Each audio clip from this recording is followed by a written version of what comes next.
Hello friends, welcome to day trader Telugu and good evening. Sensex 347 points gain అయ్యి 45,427 దగ్గర close అయితే Nifty 97 points gain అయ్యి 13,356 దగ్గర క్లోజ్ అవడం జరిగింది. ప్రీవియస్ డేస్ నుంచి మార్కెట్ ర్యాలీ అవుతుండడం అండ్ ఈ రోజు కూడా మార్కెట్లో స్ట్రాంగ్ గెయిన్స్ కనిపించడంతో నిఫ్టీ అలాగే సెన్సెక్స్ రెండు కూడా రికార్డ్ స్థాయిలో క్లోజ్ అవడం జరిగింది. ప్రీవియస్ మంత్స్ డేటాని మనం గమనించినా అండ్ ఈవెన్ డిసెంబర్ డేటాని మనం గమనించినా సరే ఇతర ఎమర్జింగ్ మార్కెట్స్తో కంపేర్ చేస్తే ఎఫ్ఐఎస్ ఫారెన్ ఇన్స్టిట్యూషనల్ ఇన్వెస్టర్స్ ఇండియాలో ఉన్న ఈక్విటీ మార్కెట్లోకి డబ్బులు ఎక్కువగా తీసుకొస్తున్నారు. నెక్స్ట్ వ్యాక్సిన్ రిలేటెడ్గా కూడా కొన్ని అప్డేట్స్ అయితే వస్తున్నాయి.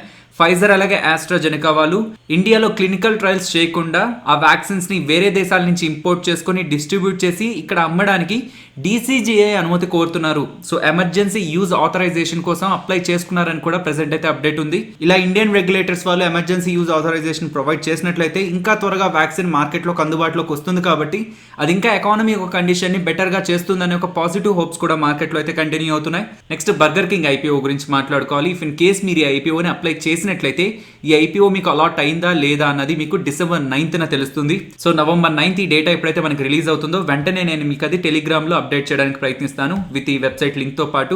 అండ్ ఇంకొకటి బర్గర్ కింగ్ IPO ఒక గ్రే మార్కెట్ ప్రీమియం కూడా ప్రీవియస్ డేస్ తో పోలిస్తే టైం టు టైం ఇంక్రీజ్ అవుతుంది. ప్రెసెంట్ ఉన్న మార్కెట్ కండిషన్స్ మెయింటైన్ అయితే 70% లిస్టింగ్ గెయిన్స్ తో బర్గర్ కింగ్ IPO మార్కెట్ లో లిస్ట్ అవ్వడానికి పాసిబిలిటీ ఉంటుంది. డిసెంబర్ 14th మార్కెట్ లో NSE అలాగే BSE లో ఈ IPO అయితే లిస్ట్ అవ్వడం జరుగుతుంది. And Burger King IPO related గా డేటాను మనం గమనిస్తే burger King IPO almost 157 times దగ్గరగా ఓవర్ సబ్స్క్రైబ్ అయింది. బెటర్ ఫుడ్ వాళ్ళు కూడా IPO గా మార్కెట్ లోకి రావాలనుకుంటున్నారనమాట. ఈ బర్గర్ కింగ్ కానీ మెక్డొనాల్డ్స్ కానీ KFC కానీ వీళ్ళందరూ బర్గర్ ని ప్రిపేర్ చేయాలంటే వీళ్ళకి బన్స్ కావాల్సి ఉంటుంది కదా, ఆ బన్స్ ని వీళ్ళు సప్లై చేస్తారు. కేవలం వీళ్ళకనే కాదు, పిజ్జా హట్ వాళ్ళకి పిజ్జా బేసెస్ ని ఇతర కొన్ని సప్లయర్స్ లైక్ PVR, ఫాసూస్ వీళ్ళందరూ కూడా వీళ్ళ బేకరీ ఐటమ్స్ అయితే సప్లై చేయడం జరుగుతుంది ఫ్రెండ్స్. ఈ బెక్టర్స్ వాళ్ళు మెయిన్లీ 2 ఇంపార్టెంట్ బ్రాండ్స్ మీద వీళ్ళ బిజినెస్ అయితే రన్ చేస్తున్నారు. ఒకటి క్రీమికా అలాగే ఇంగ్లీష్ ఓవెన్ అనమాట. వీళ్ళ బ్రాండ్ ఒక ప్రెసెన్స్ ఎక్కువగా నార్త్ ఇండియాలో మనకు కనిపిస్తూ ఉంటుంది. ఈ క్రిమికా బ్రాండ్ తో వీళ్ళు బిస్కెట్స్ ని సెల్ చేస్తుంటే ఇంగ్లీష్ ఓవెన్ అనే బ్రాండ్ తో బేకరీ ఐటమ్స్ లైక్ బ్రెడ్స్ కానీ బన్స్ కానీ ఇందాక మనం మాట్లాడుకున్నాం కదా బర్గర్ కింగ్, మెక్డొనాల్డ్స్, KFC వీటికి బన్స్ వీళ్ళు సప్లై చేస్తుంటారని. అలాగే పిజ్జా బేసెస్ కానీ కేక్స్ కానీ ఇవన్నీ కూడా ఇంగ్లీష్ ఓవెన్ అనే ఒక బ్రాండ్ తో అయితే వీళ్ళు సెల్ చేయడం అయితే జరుగుతుంది. వీళ్ళు యాక్చువల్ గా 2018లోనే IPO గా రావాలనుకున్నారు. అండ్ ఈవెన్ ఆ పాయింట్ ఆఫ్ టైమ్ లో సెబీ కూడా అప్రూవల్ ఇవ్వడం జరిగింది. బట్ ఆ పాయింట్ ఆఫ్ టైమ్ లో ఉన్న మార్కెట్ కండిషన్స్ వీళ్ళకి ఫేవరబుల్ గా లేవని చెప్పి వాళ్ళ IPO ప్లాన్స్ అయితే వెనక్కి తీసుకోవడం జరిగింది. ఈ రీసెంట్ టైమ్స్ లో మార్కెట్ కొంత స్ట్రాంగ్ గా ర్యాలీ అవుతుండడం and Burger King IPO related గా కూడా స్ట్రాంగ్ డిమాండ్ కనిపించడంతో వాళ్ళు ప్రెసెంట్ IPO గా మార్కెట్ లోకి అయితే రావాలనుకుంటున్నారు. అండ్ ఈ IPO డిసెంబర్ 16th మార్కెట్ లోకి రావడానికి పాసిబిలిటీ ఉంటుందని అలాగా ప్రెసెంట్ డేటా అయితే ఉంది ఫ్రెండ్స్. అండ్ దీంట్లో రీటైలర్స్ కి 35% దగ్గరగా వెయిటేజ్ ఉంటుందని కూడా ప్రెసెంట్ అయితే అప్డేట్స్ ఉన్నాయి. నెక్స్ట్ గుడియర్ ఇండియా గురించి మాట్లాడుకోవాలి. వీళ్ళు ఒక టైర్ మ్యానుఫ్యాక్చరర్. ఇంట్రాడే సెషన్స్ లో వీళ్ళు డివిడెండ్ ప్రకటించడంతో షేర్ ప్రైస్ ఆల్మోస్ట్ 14% దగ్గరగా సడన్ గా స్పైక్ అవడం అయితే జరిగింది. వీళ్ళు పర్ షేర్ 80 రూపీస్ డివిడెండ్ దగ్గరగా ప్రకటించారనమాట. అంటే ఆల్మోస్ట్ ప్రెసెంట్ ట్రేడ్ అవుతున్న ప్రైస్ తో కంపేర్ చేసిన 8% దగ్గరగా డివిడెండ్ అయితే వీళ్ళు ప్రకటించడం జరిగింది. సో దీనికి రికార్డ్ డేట్ గా వీళ్ళు డిసెంబర్ 15th అయితే అనౌన్స్ చేయడం జరిగింది ఫ్రెండ్స్. అంటే సో ఎవరైతే డిసెంబర్ 15th నాటికి గుడియర్ ఇండియా షేర్స్ వాళ్ళ డీమ్యాట్ అకౌంట్ లో హోల్డ్ చేస్తుంటారో వాళ్ళు కమింగ్ టైమ్స్ లో వాళ్ళ బ్యాంక్ అకౌంట్ లోకి 80 రూపీస్ పర్ షేర్ డివిడెండ్ అయితే రిసీవ్ చేసుకోవడానికి ఎలిజిబుల్ అయితే అవుతారు. నెక్స్ట్ LIC వాళ్ళు ఈ సెప్టెంబర్ క్వార్టర్ లో చేసిన ఇంపార్టెంట్ చేంజెస్ గురించి మాట్లాడుకోవాలి. LIC అనేది ఇండియాకి సంబంధించిన లార్జెస్ట్ డొమెస్టిక్ ఇన్స్టిట్యూషనల్ ఇన్వెస్టర్ అనమాట. సో FIS, DIS అని మాట్లాడుకుంటూ ఉంటాం కదా. సో ఇండియాకి సంబంధించిన largest domestic institutional investors DII అయితే LIC వాళ్ళు. సో ఈ సెప్టెంబర్ క్వార్టర్లో వాళ్ళ వేరియస్ స్టాక్స్ లో వాళ్ళ వాటాను పెంచుకోవడం అలాగే తగ్గించుకోవడం కూడా జరిగింది. ఆ డేటాను కూడా చూద్దాం. బట్ వాళ్ళు కొన్ని స్టాక్స్ లోకి ఫ్రెష్ గా ఎంటర్ అవడం జరిగింది. అంటే ఒక 14 స్టాక్స్ లోకి ఎంటర్ అవడం జరిగింది. అండ్ కొన్ని స్టాక్స్ ఆల్రెడీ హోల్డ్ చేస్తున్న స్టాక్స్ లోంచి కంప్లీట్ గా ఎగ్జిట్ అవడం జరిగింది. మొదట ఆ డేటాను గమనించే ప్రయత్నం చేద్దాం. ఇక్కడ మీకు లెఫ్ట్ హ్యాండ్ సైడ్ మీకు కనిపిస్తున్న కంపెనీస్ అన్నింటిలో కూడా వాళ్ళు ఫ్రెష్ ఎంట్రీ అయితే తీసుకోవడం జరిగింది. అండ్ ఆ కంపెనీస్ లోకి వాళ్ళు ఎంతెంత వాటాను కొన్నారనేది కూడా ఇక్కడ డేటా అయితే మనకు కనిపిస్తూ ఉంటుంది ఫ్రెండ్స్. అండ్ మీ రైట్ హ్యాండ్ సైడ్ కనిపిస్తున్నాయి కదా Alok industries, Amtek auto, Arvind fashions అని వాళ్ళకున్న వాటాని సేల్ చేసి కంప్లీట్ గా ఎగ్జిట్ అవడం అయితే జరిగింది. అండ్ అలాగే LIC వాళ్ళు ఏ కంపెనీలో వాళ్ళ వాటాని పెంచుకున్నారు అంటే ఎప్పటి నుంచో LIC వాళ్ళు ఈ కంపెనీస్ లో వాటాని హోల్డ్ చేస్తున్నారు. సెప్టెంబర్ క్వార్టర్ లో అంటే రీసెంట్ మంత్స్ లో వాళ్ళ వాటాని ఇంకా పెంచుకోవడం జరిగింది. అంటే ఇంకా ఎక్కువ షేర్లను అయితే కొనుక్కోవడం జరిగింది. అవి ఈ కంపెనీస్ అనమాట. అలాగే వాళ్ళు ఏ కంపెనీస్ లో వాళ్ళ వాటాను తగ్గించుకున్నారన్న డేటా కూడా ఇక్కడ మనకి మనీ కంట్రోల్ వాళ్ళు అయితే ప్రొవైడ్ చేయడం అయితే జరిగింది. నెక్స్ట్ L&T ఫైనాన్స్ గురించి మాట్లాడుకోవాలి. మీకు గుర్తుంటే M&M ఫైనాన్స్ వాళ్ళు ఆల్మోస్ట్ 3089 crores దగ్గరగా రైట్స్ ఇష్యూ ద్వారా డబ్బులు రైజ్ చేశారు. అలాగే శ్రీరామ్ ట్రాన్స్పోర్ట్ ఫైనాన్స్ వాళ్ళు కూడా 1500 crores దగ్గరగా రైట్స్ ఇష్యూ ద్వారా డబ్బులు రైజ్ చేశారు. అండ్ L&T ఫైనాన్స్ రిలేటెడ్గా కూడా ప్రీవియస్ గానే వీళ్ళ బోర్డ్ రైట్స్ ఇష్యూని అయితే యాక్సెప్ట్ చేయడం జరిగింది, అప్రూవ్ చేయడం జరిగింది నవంబర్ 9th. సో ప్రెసెంట్ వస్తున్న డేటా ఏంటంటే జనవరి 2021 ఆ పాయింట్ ఆఫ్ టైం కల్లా కూడా L&T ఫైనాన్స్ వాళ్ళు కూడా ఆల్మోస్ట్ 3000 crores విలువ చేసే రైట్స్ ఇష్యూని అయితే మార్కెట్లోకి తీసుకురాబోతున్నారు అనేది అయితే అప్డేట్ ఉంది. సో ఈ రైట్స్ ఇష్యూ అంటే మోస్ట్లీ ఐడియా ఉందని అనుకుంటున్నాను. ఇన్ కేస్ లేనట్లయితే ఇలా సింపుల్గా గుర్తుంచుకోవాలి. కంపెనీ వాళ్ళ షేర్ హోల్డర్స్కి ప్రెసెంట్ ట్రేడ్ అవుతున్న మార్కెట్ ప్రైస్ కంటే కూడా తక్కువలో షేర్స్ని ఆఫర్ చేసే ప్రయత్నం చేస్తుంది. అలా వాళ్ళ సొంత షేర్ హోల్డర్స్ దగ్గర నుంచే కంపెనీ డబ్బులు రేస్ చేసే ప్రయత్నమే ఈ రైట్స్ ఇష్యూ.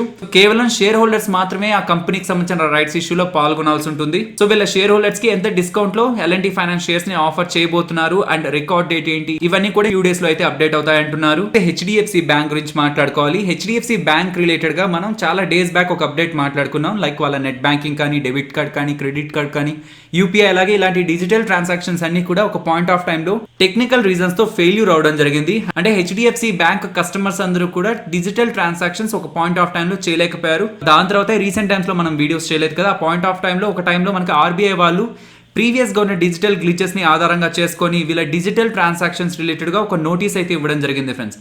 అంటే ఈ రోజు మూడీస్ వాళ్ళు కూడా ఈ డిజిటల్ ట్రాన్సాక్షన్స్ రిలేటెడ్ గా HDFC బ్యాంక్ వాళ్ళు ఎదుర్కొంటున్న ఈ టెక్నికల్ గ్లిచెస్, టెక్నికల్ అవుటేజెస్ ని HDFC బ్యాంక్ కి క్రెడిట్ నెగిటివ్ గా ఉంటాయని కొంత నెగిటివ్ కామెంటరీ అయితే ఇవ్వడం జరిగింది. వీళ్ళు పబ్లిష్ చేసిన ప్రీవియస్ యాన్యువల్ రిపోర్ట్ లో మనం గమనిస్తే HDFC బ్యాంక్ లో జరుగుతున్న రీటైల్ ట్రాన్సాక్షన్స్ లో 95% ట్రాన్సాక్షన్స్ దగ్గరగా డిజిటల్ ట్రాన్సాక్షన్సే. కాబట్టి ఇలాంటి డిజిటల్ ప్లాట్ఫామ్స్ లో ఇలాంటి టెక్నికల్ అవుటేజెస్ రావడం అంటే టెక్నికల్ గ్లిచెస్ రావడం అనేది HDFC బ్యాంక్ ని నెగిటివ్ గా ఇంపాక్ట్ చేస్తుందని ఎలాగైతే ప్రెసెంట్ మూడీస్ దగ్గర నుంచి నెగిటివ్ కామెంటరీ అయితే వినిపిస్తుంది. నెక్స్ట్ జెట్ ఎయిర్వేస్ గురించి మాట్లాడుకోవాలి ఫ్రెండ్స్. చాలా డేస్ బ్యాక్ మనకి జెట్ ఎయిర్వేస్ రిలేటెడ్ గా కొత్తగా బయ్యర్స్ వచ్చారు.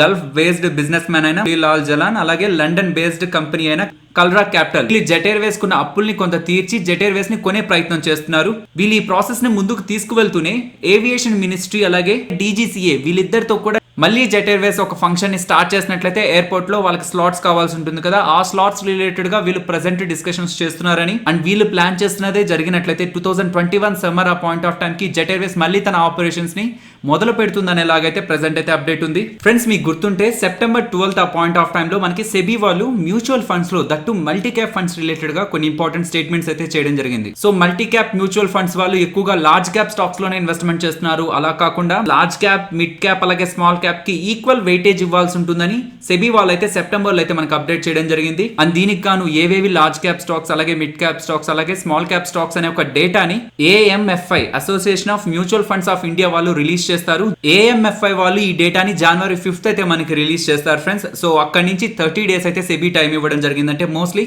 February 1st వీక్ లోపు మ్యూచువల్ ఫండ్స్ ఏవైతే మల్టీ క్యాప్ ఫండ్స్ ని మెయింటైన్ చేస్తూ ఉంటాయో అవన్నీ కూడా లార్జ్ క్యాప్ స్టాక్స్ లోనే ఎక్కువగా ఇన్వెస్ట్మెంట్ చేసినట్లయితే వాళ్ళ ఇన్వెస్ట్మెంట్స్ ని మిడ్ అలాగే స్మాల్ క్యాప్ స్టాక్స్ లోకి అయితే చేంజ్ చేయాల్సి ఉంటుంది. ఈ AMFI వాళ్ళు ఈ డేటాని ఇయర్లీ ట్వైస్ రిలీజ్ చేస్తారనమాట. సో ప్రెసెంట్ రిలీజ్ చేసే డేటా ప్రకారం మాట్లాడుకుంటే జూలై నుంచి డిసెంబర్ వరకు ఈ స్టాక్స్ ట్రేడ్ అయిన యావరేజ్ ప్రైస్ ని తీసుకొని దాని ఆధారంగా మార్కెట్ క్యాపిటల్ ని వాళ్ళు డిసైడ్ చేసి ఏ stocks large cap, mid cap అలాగే స్మాల్ క్యాప్ కేటగిరీ కిందకు వస్తాయి అనేది వీళ్ళు ఒక డేటాను అయితే January 1st వీక్ లో రిలీజ్ చేయడం జరుగుతుంది. ఆ డేటా రిలీజ్ అయిన 30 days లోపు అంటే February 1st వీక్ లోపు మ్యూచువల్ ఫండ్స్ అన్ని కూడా వాళ్ళ మల్టీ క్యాప్ ఫండ్స్ అయితే అడ్జస్ట్మెంట్స్ అయితే చేయాల్సి ఉంటుంది. దీని రిలేటెడ్ గా ICICI సెక్యూరిటీస్ వాళ్ళు ఏ స్టాక్స్ మిడ్ క్యాప్ నుంచి లార్జ్ క్యాప్ లోకి లేదంటే స్మాల్ క్యాప్ నుంచి మిడ్ క్యాప్ లోకి ఇలా చేంజెస్ జరగడానికి పాసిబిలిటీ ఉంటుందని ఒక డేటాను అయితే ఈ రోజు ఇంట్రోడక్షన్ సెషన్ లో మనకి రిలీజ్ చేయడం జరిగింది. నెక్స్ట్ నిఫ్టీ అలాగే bank Nifty support and resistance ని గమనిద్దాం ఫ్రెండ్స్. నిఫ్టీ సపోర్ట్ 13,270 దగ్గర గమనిస్తున్నాను అండ్ రెసిస్టెన్స్ 13,440 దగ్గర అండ్ బ్యాంక్ నిఫ్టీ సపోర్ట్ 29,710 దగ్గర అండ్ రెసిస్టెన్స్ 30,620 దగ్గర. నెక్స్ట్ నిఫ్టీ ఆప్షన్ చైన్ ని గమనించే ప్రయత్నం చేద్దాం. ప్రెసెంట్ మీరు చూస్తున్నది December 10th weekly expiry contract data. ఈ డేటాని డిసెంబర్ మంత్లీ ఎక్స్పైరీ కాంట్రాక్ట్ డేటాతో కూడా కంబైన్ చేసి ఉన్న సపోర్ట్ అలాగే రెసిస్టెన్స్ ని గమనించే ప్రయత్నం చేద్దాం.